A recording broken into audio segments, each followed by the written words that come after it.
আসসালামু আলাইকুম। হাইব্রিড মাগুর যা সকলের কাছে বেশ পরিচিত, এই মাছগুলো কিভাবে চাষ করবেন এবং কি রকম পুকুরে চাষ করবেন।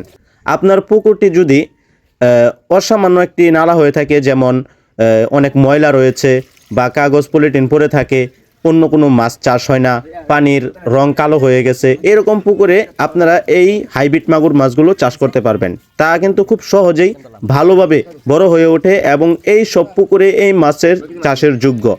এছাড়াও আপনারা যদি চান যে আমি এককভাবে এই মাছগুলো চাষ করব, তাছাড়া আমার পুকুর প্রস্তুতি কেমন হতে পারে, আপনার পুকুর প্রস্তুতি নিতে হবে খুব গুরুত্বপূর্ণ সহকারে, কারণ মাগুর মাছ লাফাতে পারে।